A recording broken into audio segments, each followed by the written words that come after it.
Before we start on today's lecture, I'd like to go back to something that we talked about yesterday.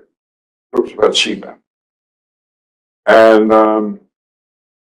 I'm adding this comment in response to a question that I got from one of you. One of your colleagues, currently yet present, asked, how on earth can it be that there is a debate on the nature of CBAM, of CBAM measures? Because we're talking about it as a carbon tax. So why on earth are we talking about it possibly being regulation? And if it's really a carbon tax imposed on imports, then you would say, well, that's obviously a border measure.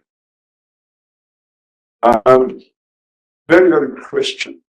And I mean, the film of the things that I've said to you, I realize that there's something perhaps I haven't made clear, or a link I have not made clear. On the previous slide, you will remember that when we describe the sea, it's really about the obligation of importers to purchase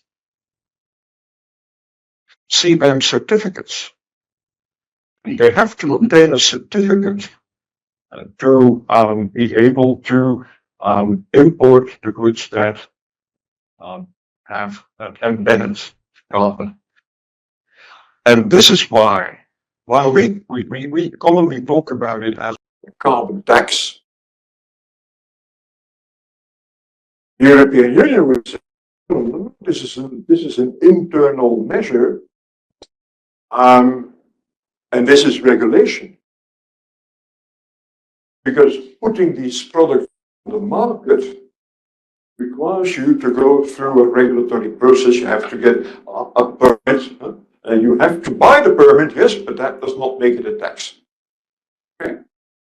I remember that in the very beginning, well, when they were still discussing CBAM, I was invited to talk to, that's the first and probably the last they do that, but I was invited to give us a talk to an international conference of tax lawyers.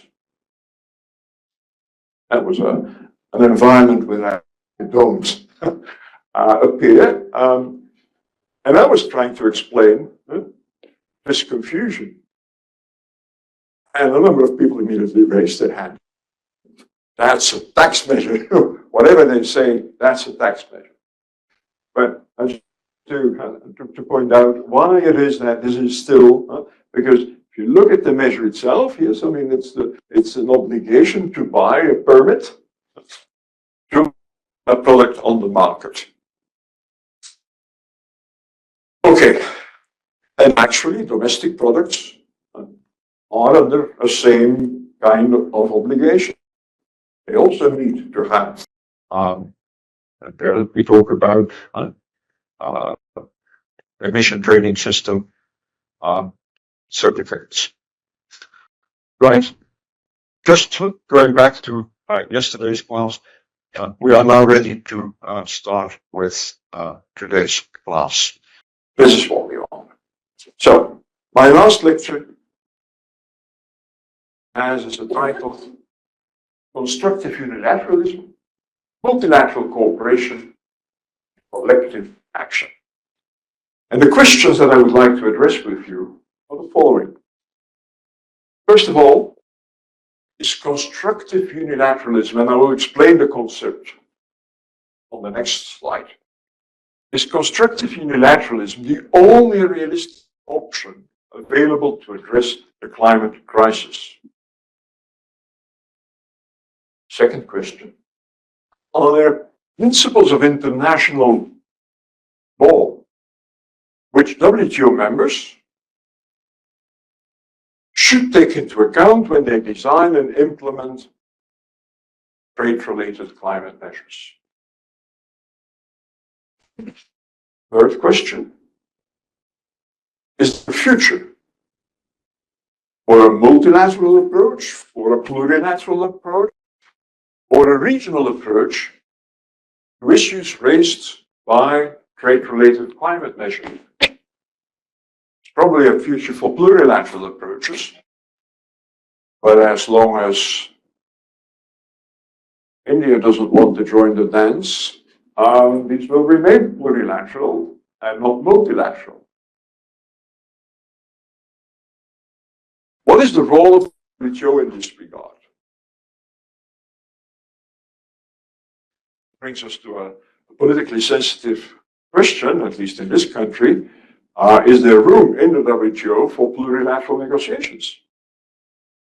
And then, are the ongoing discussions in the context of the WTO on trade-related climate measures, on the climate crisis, and as we will see, there are a number of ongoing negotiations, are they likely to be successful? Finally, that's something that you would expect me to do. We end with dispute settlement. And the question is, will current and future disputes, and there will be many future disputes on trade-related climate measures, be resolved in a peaceful, rules-based manner? These are the questions for today. Now, constructive unilateralism. Think about it. I hope that in the very first lecture, I made it clear to you that we must act. Yeah? Action to address the climate crisis. It's not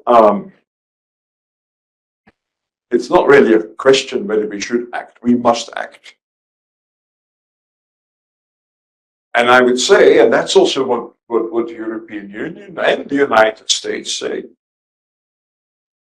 we'll act together if we can. We will act alone if we must. Act unilaterally if we must.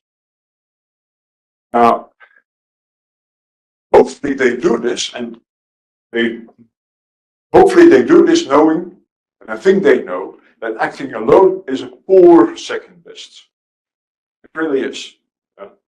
It's not something that you gladly do, because it is a poor second best. And unilateral action, if you do take it, has legal constraints. Now, we have been focusing very much on the legal constraints under WTO law. But there are also legal constraints under the Paris Agreement.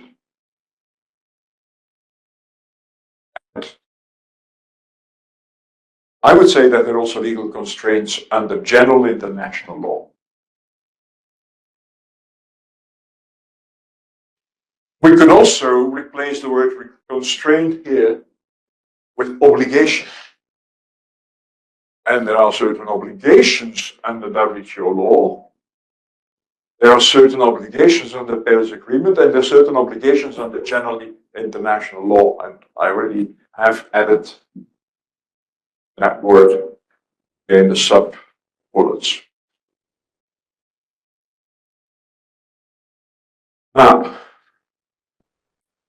it is often thought that the obligations in these three fields of the law do not live happily together, that they go in different directions, that they contradict each other. And I was very fortunate to be asked to be a member of an international expert group of the Forum on Trade, Environment and Sustainable Development Goals, usually abbreviated as TESS, which is part of the Graduate Institute in Geneva. And that effort by TESS brought together international trade lawyers, international environmental lawyers, and lawyers that had expertise in international law as a whole, or what in German they call Volkenrecht. So, narrow sense of international law, not in one of the specialized fields. This was, for me, was one of the most enriching experiences I ever had in this sort of activity of bringing together experts and make them talk. Our goal, our objective, our mandate was to find whether there were certain principles that trade law, climate regime law, / environmental law, but particularly focused on climate change, and international law in general have in common. And when we set out on this exercise, we thought, most of us knew each other from some through the literature, but we had never really attended the same conferences. It was really also get to know each other and then get to trust each other. But after 2 years of multiple meetings, many of them online, but also 2 almost week-long retreats in Chateau near Geneva, so they treated us well. We came to a report which is part of your reading materials. If you have the time, please look at it. And the conclusion was a bit to everybody's surprise. Well, not surprise anymore because we saw this coming. But if we went back to where we started, where we thought, no, we have nothing in common. We came to the conclusion that there are quite a number of principles of international law, as we then call them, covering trade, environment, and general international law, principles of international law that are relevant for the design and implementation of trade-related climate measures. Principles that one would want WTO members, when they formulate and implement, design and implement trade-related climate measures, would take into account. Because if they do, they would be in consistency with at least the principles underlying 3 systems of international law.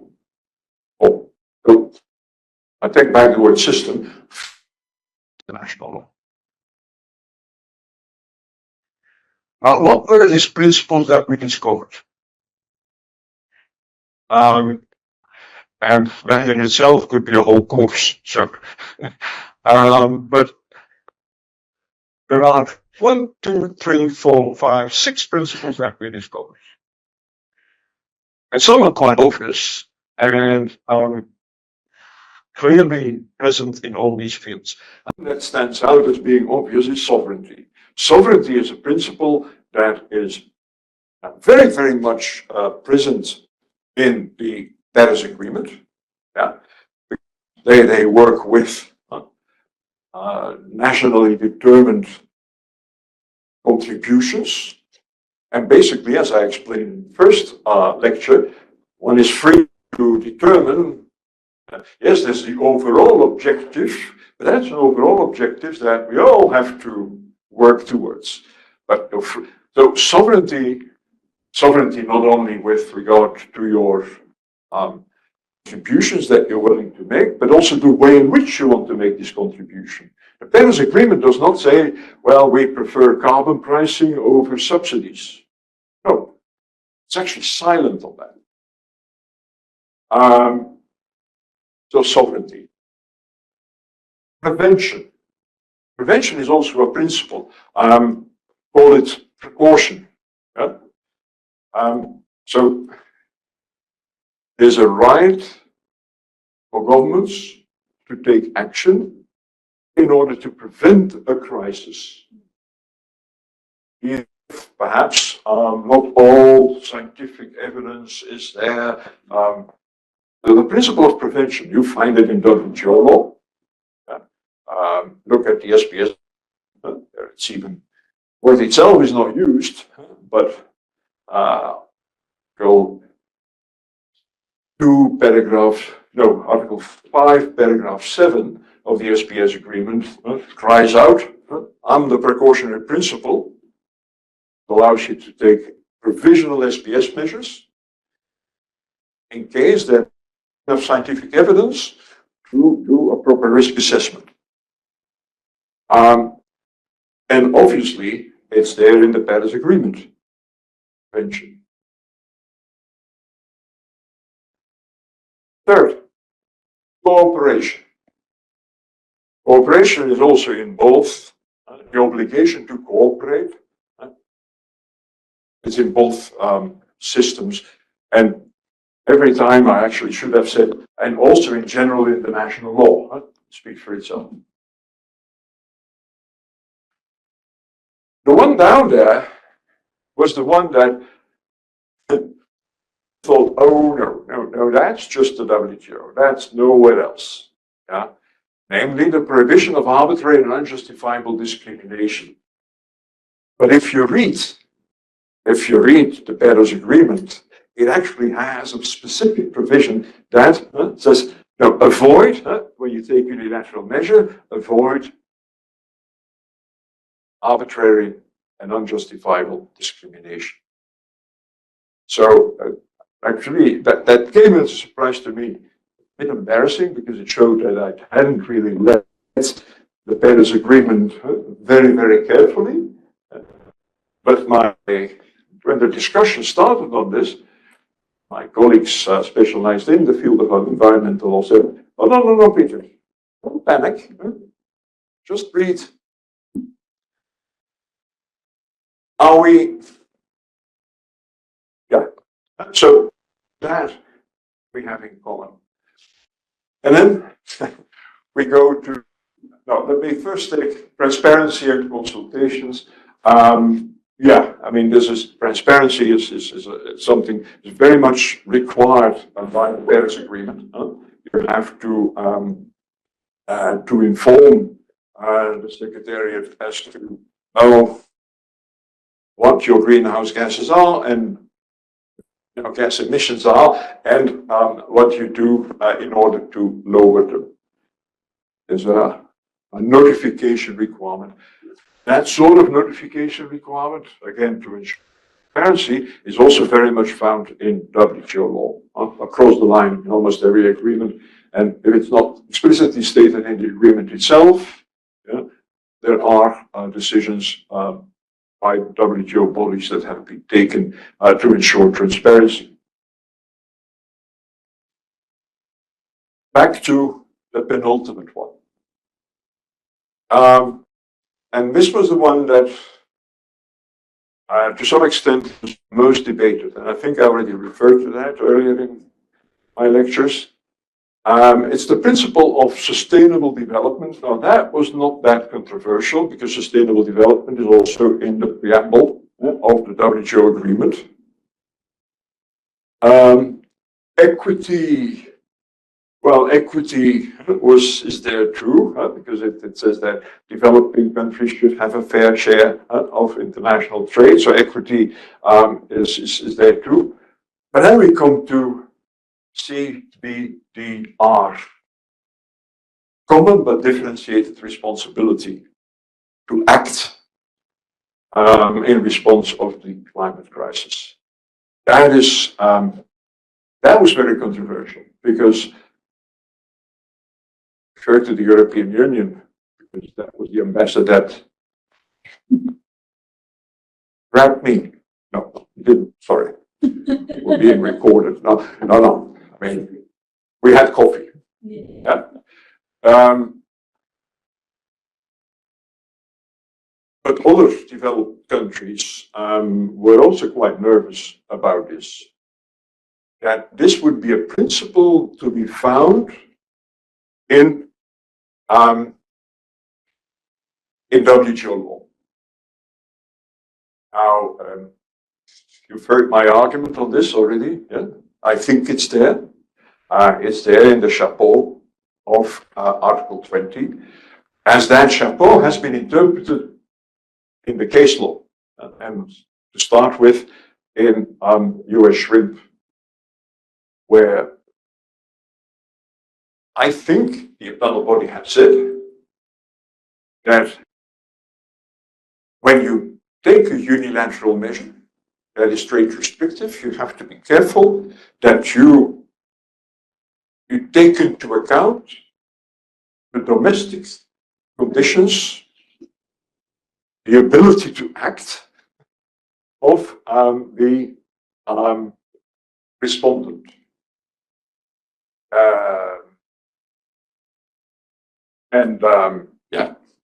So that to me, although the word itself is not used, the concept is not of CBDR, that is CBDR.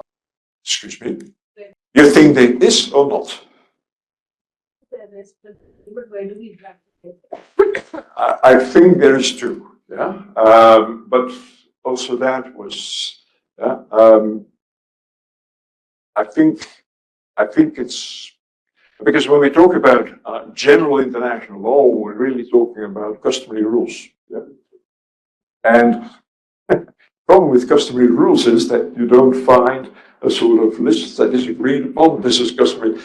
You find textbooks, but it's something that is in evolution. And because what do you need for customary international law? You need practice and you need opinio juris. And I think we're coming to the, I think we're already there, that countries do overall, perhaps not in specific fields, subfields of international law, such as trade law, but that overall they would agree that, I mean, there are common challenges, but one has to differentiate in terms of the responsibility to address these challenges on the basis of one's capacities.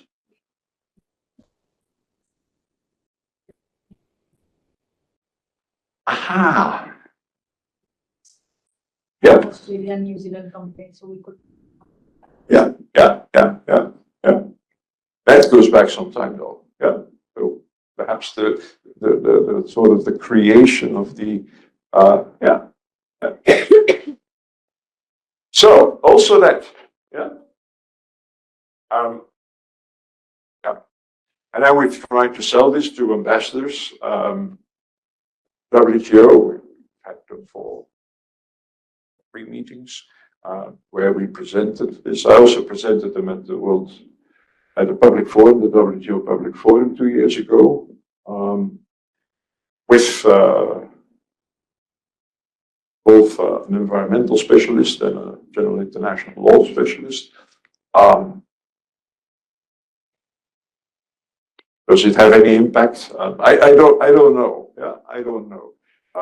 Ambassadors were very kind to us. Very yes, very good. We'll think of this. But okay, I mean, I wanted to confront you also with another report that came out a few months later, which some of you may have heard. A report that is not focused on climate action, climate crisis directly. It's more broad. It's the village framework for a sustainable global trade system. And this is actually the second version, and it dates from February 2024. The test report was, I think, October 2023. Now, I wanted to confront you with this because I think this is what many of you think, and I agree with much of it. The report states that trade has contributed to the extension of unsustainable business practices or production practices. And that's actually what we also said in the first lecture. And this is a quote out of the report. The trade system is widely perceived to have failed to fulfill its potential to address critical environmental issues and to advance progress on the social dimensions of sustainability. As I said, it's not focused on climate change, but it's more focused on the Sustainable Development Goals. And an important Sustainable Development Goal is to address the climate crisis. And this report goes on, and I think it's particularly well phrased, that the reduction of trade barriers without adequate account of the full social costs of the economic activities that are thus promoted by the reduction of the trade barriers, risks accentuating the harm to people and the planet. Yeah, that is also true. Now, then the report takes a positive view on the possible role of trade. And it says that trade is an essential part of the path to a sustainable future. That is also a quote from the report. Without adequate account of the full social cost of the economic activities that are thus promoted. Second, Pollution. Yeah. pollution. For example. But also social costs, pollution, exploitation, child labor, bonded labor. Barriers, you're saying it would inadvertently lead to increased production. Well, no. If you eliminate the trade barriers, yeah, and you have free trade, yeah, you reduce the trade barriers. Yeah. Now, reduction of the trade barriers has also, or can also have positive effects. Yeah. Also on social dimensions of economic activities, it can have positive effects. But this report focuses on the fact that it often does not. And I think that's correct. But at the same time, and that's where the report goes on, trade is an essential part of the path to a sustainable future, to sustainable economic development. And then the report gives, and we brief about this, but then the report gives, the authors of the report are friends, and I say this in all, I was a bit disappointed. Yeah, this is almost very diplomatic. It doesn't really go very far. I would have gone further, but who am I? It includes a series of recommendations to make the trade system more effective, sustainable, inclusive, people-centered, just, transparent, and digital. That's a quote. Yeah. Well, nobody will dispute that that would be a good thing. But if you then go to the recommendations, it lacks detail. Yeah? In my mind, yeah? It lacks innovative ideas. It talks about subsidies and to allow much more for subsidies, but without saying how this would be done and what sort of controls you would still need in order for subsidies not to be very destructive. It talks about a sustainability-related standard setting, and that's an important point. Yeah? So that standard setting takes into account sustainability requirements. I think they're already doing that, but support for developing countries, well, that's too general. That's yeah. And reforming and revitalizing WTO negotiating and dispute settlement functions. Well, I would agree with that. But again, it doesn't say how.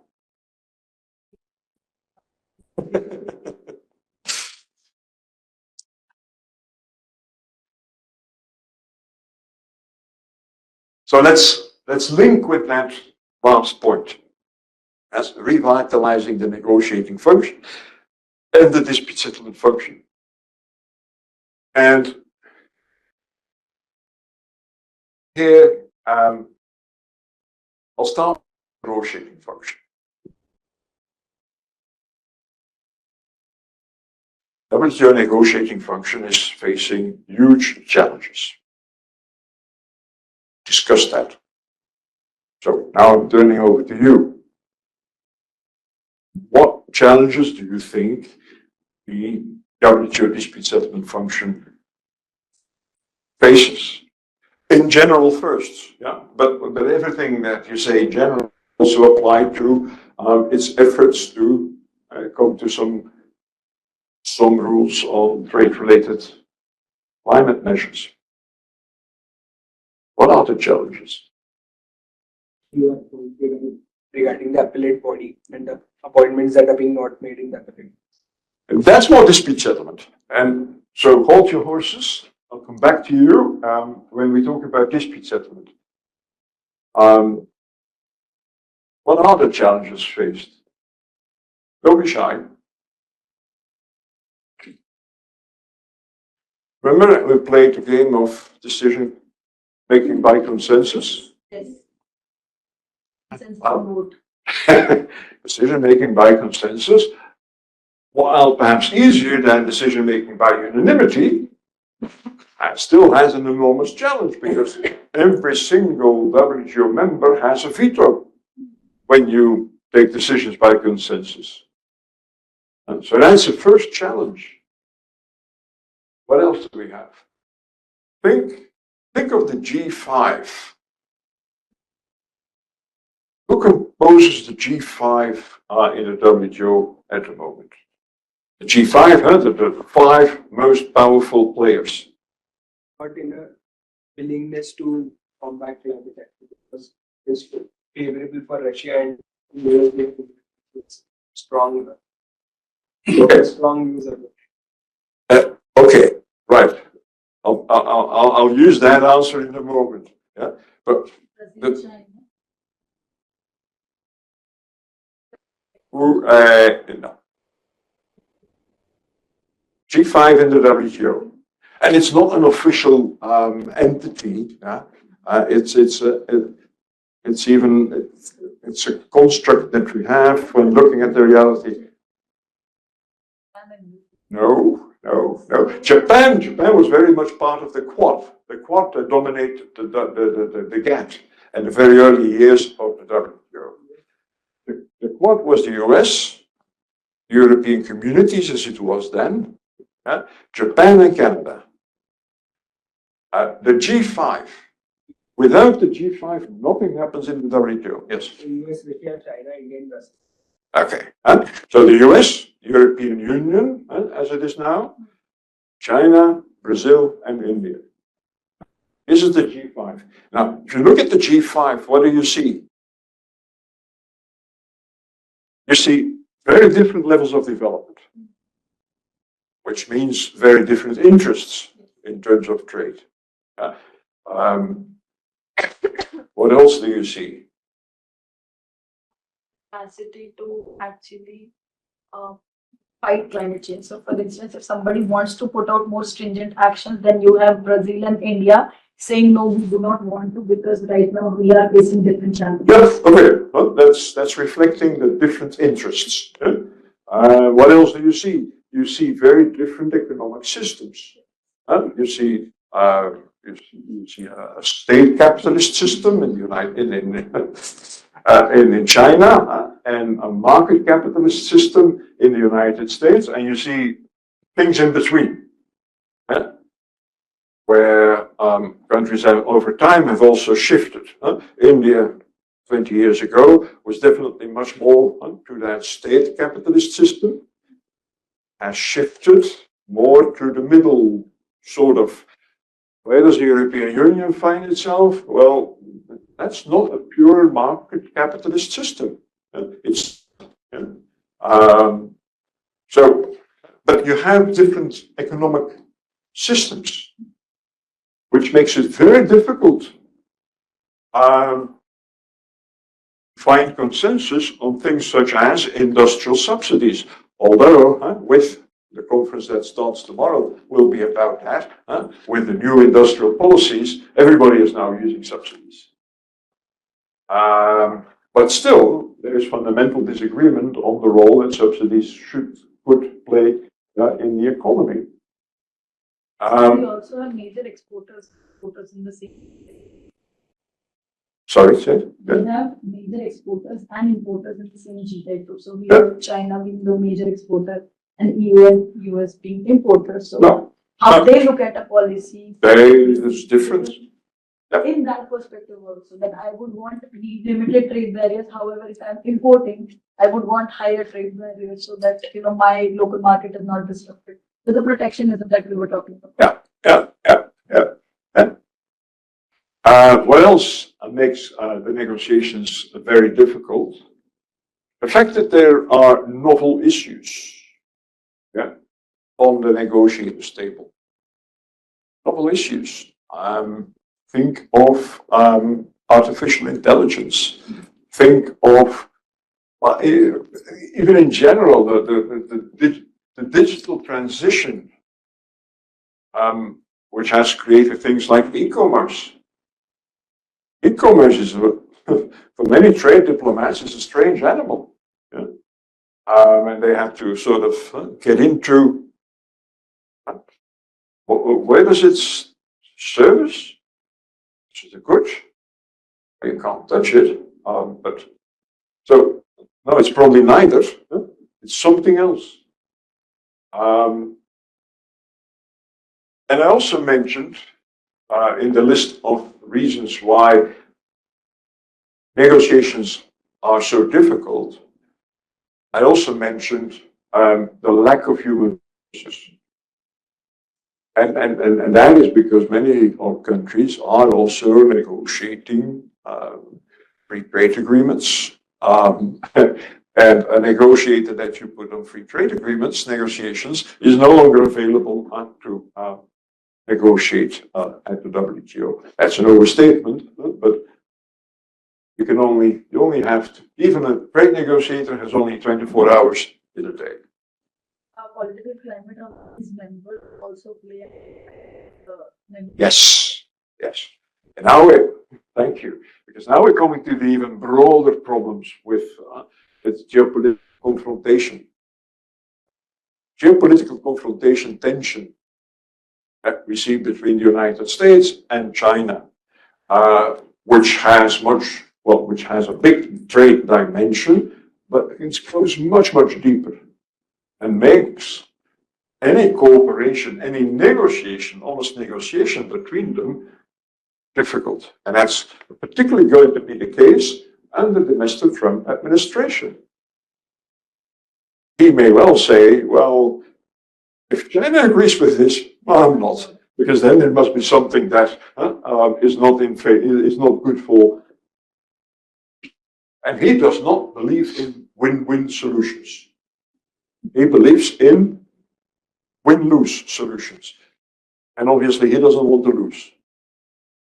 No, but honestly, this is, perhaps you can become a great and rich real estate mogul like this, but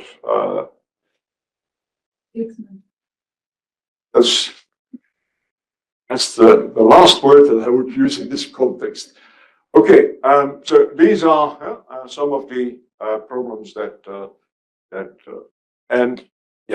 so there are huge challenges facing negotiations in the WTO.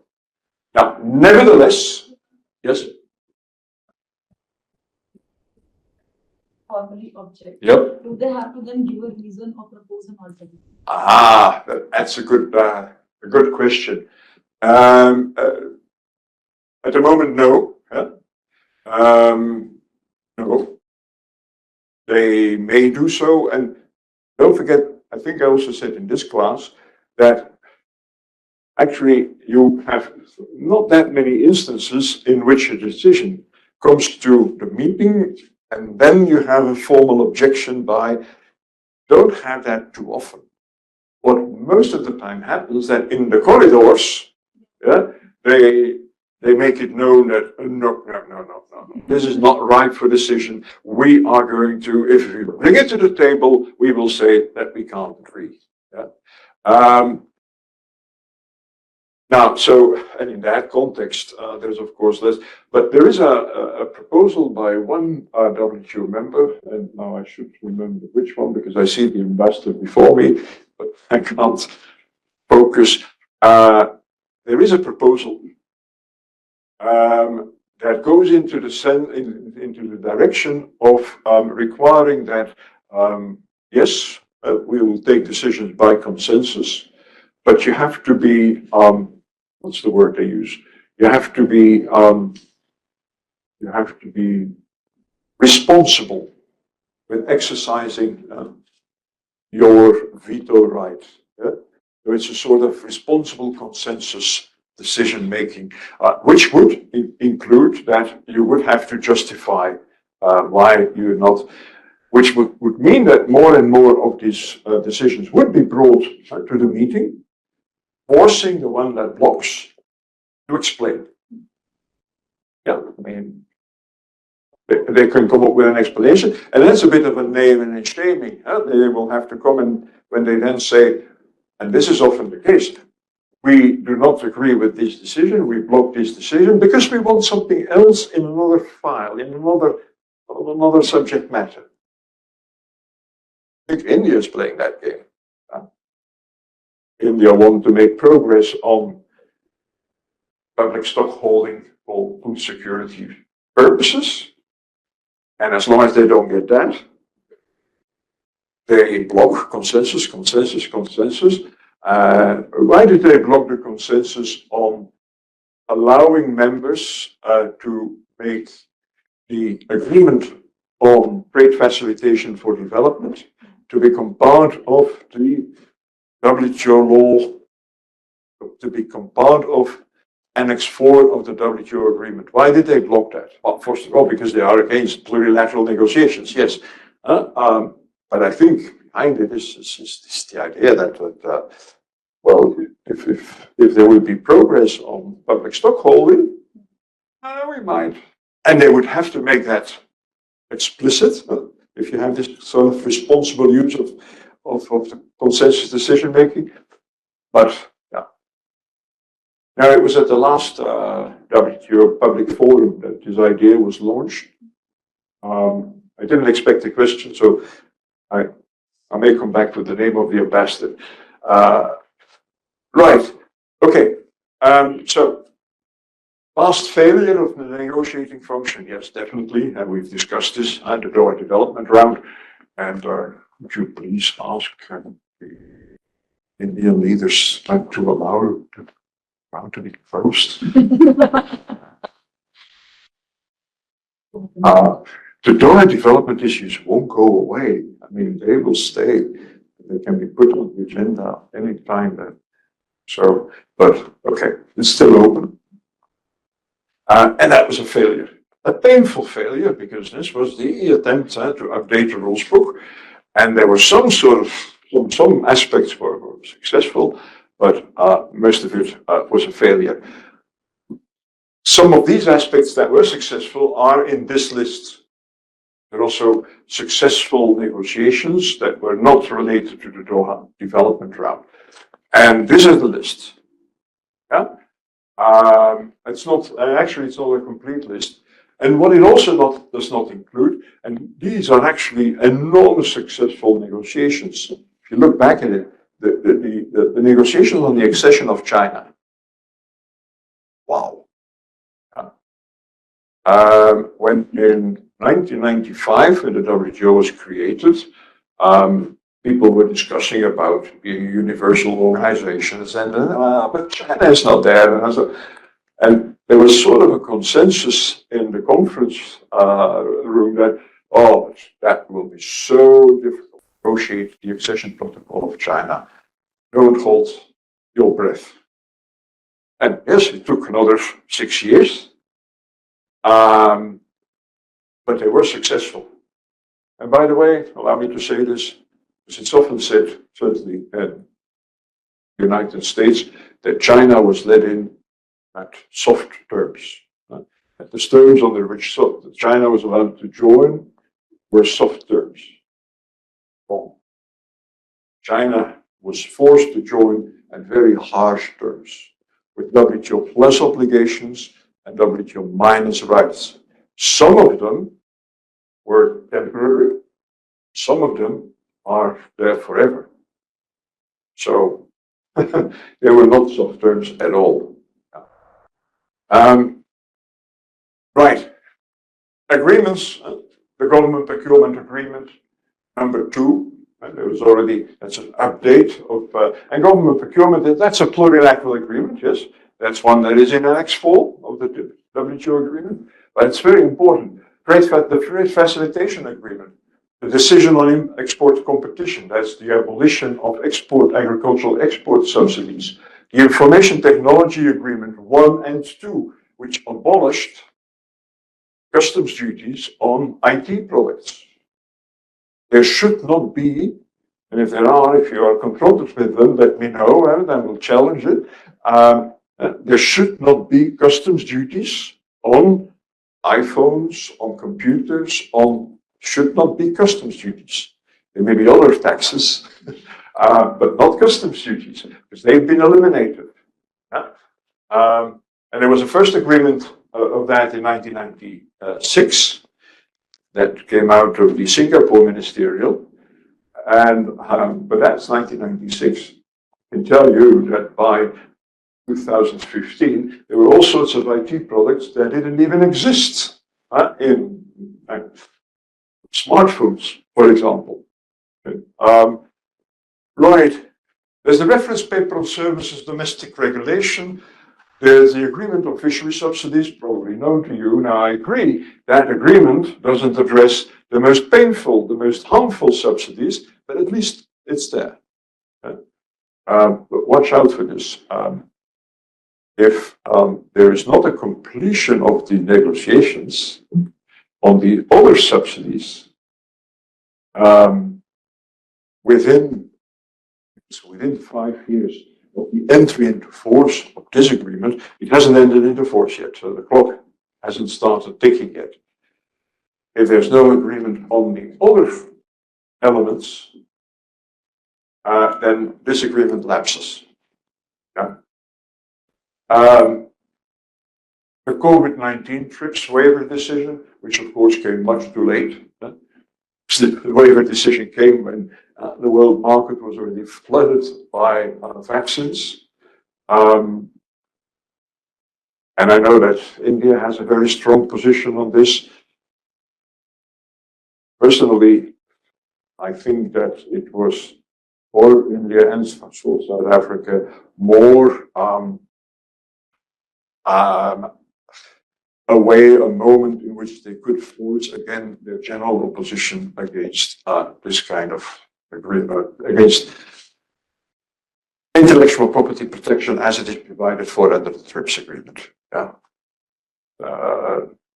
They got hold of the momentum, because and the public opinion was of course on their side. Out there, these pharmaceutical companies, they're using their patents in order to make billions. Investment facilitation for development, I already referred to this. This is an agreement that they tried to make part of the family of WTO agreements by adding it to Annex 4. That was one of the issues at the last ministerial. India said no. Pardon? Because they're against, for 2 reasons. The reasons that we already discussed. Why? Because they wanted other things they didn't get. Yeah. Secondly, because they're against plurilaterals. They say WTO is not a place to have plurilateral negotiations. So don't come to us with plurilateral agreements and ask them to make it part of WTO law. For all practical purposes, it doesn't really matter. As long as there's no well-functioning dispute settlement system, this agreement will bind those countries that are a party to it.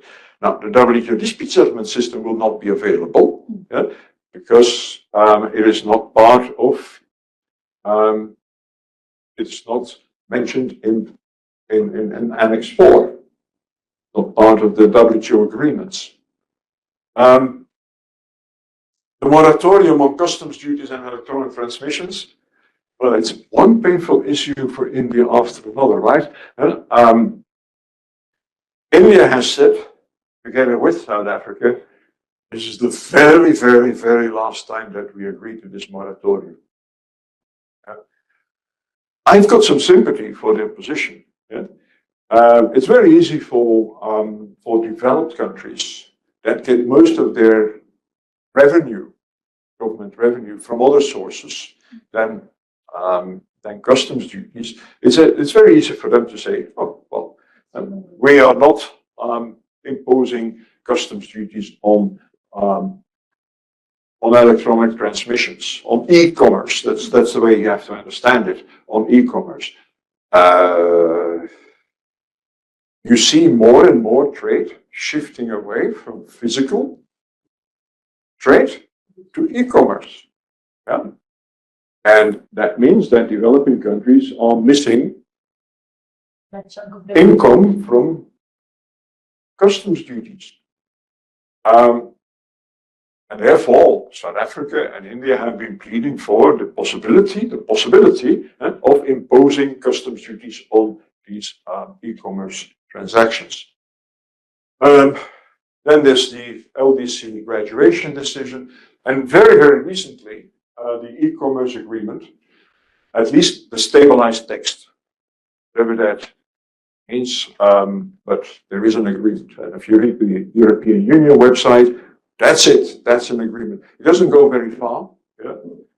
It's sort of early harvest. It doesn't cover the really contentious issues, but it is about e-signatures, spam, yeah? The easier topics on which they could agree. The United States has not yet agreed, although they were part of the negotiations. Again, India was not even part of the negotiations. And allow me to say the following on that. When I talk to ambassadors of developing countries in Geneva, and we talk about negotiations, on multiple occasions, I was told that they're missing India around the table. Because India, in multilateral negotiations, makes points in the discussion, takes positions that are in line with their interests. And they put it so much better and with so much more information than they could. That's what they say.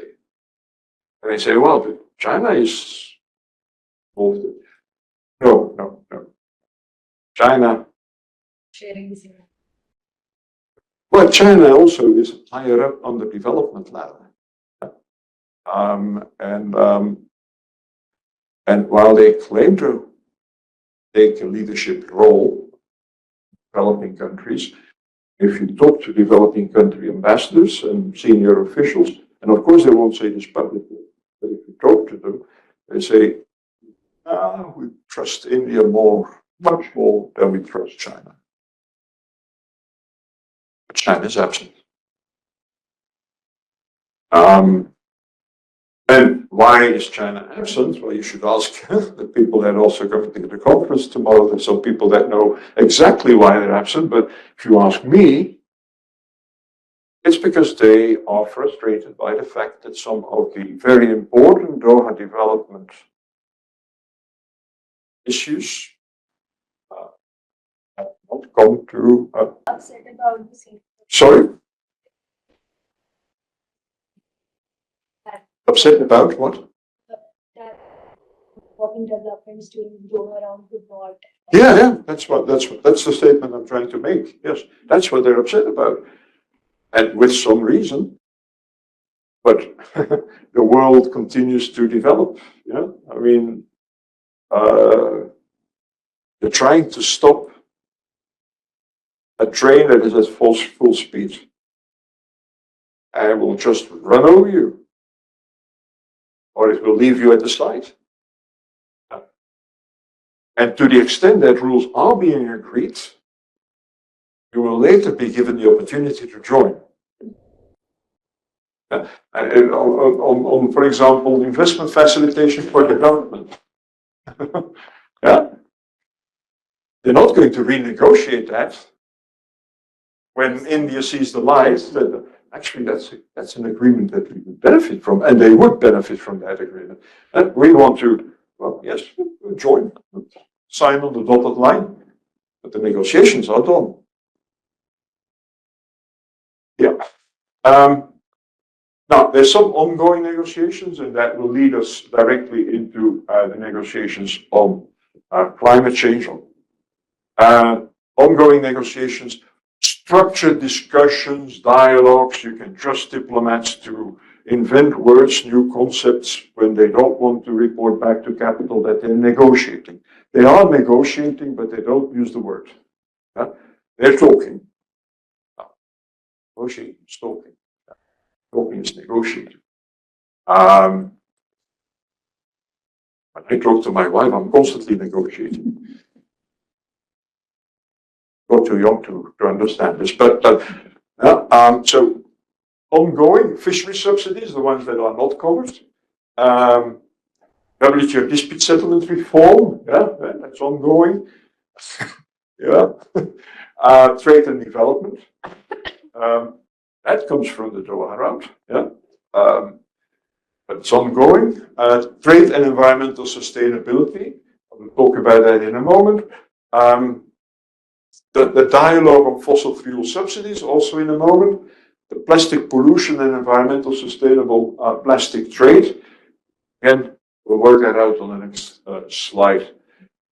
Last one, but which I will not come back, is agricultural and food security, which is, of course, also of great importance too. Now, the ones that have an asterisk are plurilateral negotiations. India is not there. The others are multilateral negotiations. What's best? Come to that in a moment. So about having MPIA, like the MPIA, we'll come back to that when we talk about dispute settlement. MPIA is a form of plurilateral dispute settlement. where everybody is not invited or everybody has not joined, are we not creating an alternative system that is apart from WTO, when WTO itself was supposed to be the primary driving force? Yeah, yes, but I mean, if we have very urgent issues to be discussed, issues on which new rules are necessary, such as trade and environmental sustainability, and you then say, I'm not participating in these discussions, what alternative does the rest of the membership then have? But to say, Okay, that's a pity, but we are going ahead, and we're going ahead within the context of the WTO. Do you want us to meet in another building in Geneva? We're paying more than you do towards the upkeeping of the WTO. And both the United States, but in particular the European Union, which pays about 30% of the whole budget, and China. China now actually pays more than the United States, which is a well-kept secret, at least in Washington. But it's, no, I mean, so they use the WTO and all the facilities, and is it the idea to have multilateral negotiations? Yes. That goes back to the first slide of this lecture. Multilateral if we can, plurilateral if we must. And if you really push us, we go unilateral. So adding to what she said, I think there's a concept that has came out, which is called as spaghetti ball in international trade. Which essentially means that a lot of rules have been created and the conditions are not streamlined. When we talk about spaghetti ball, we are essentially talking about a lot of RTAs and FTAs. Yeah, well, the idea with the spaghetti ball came out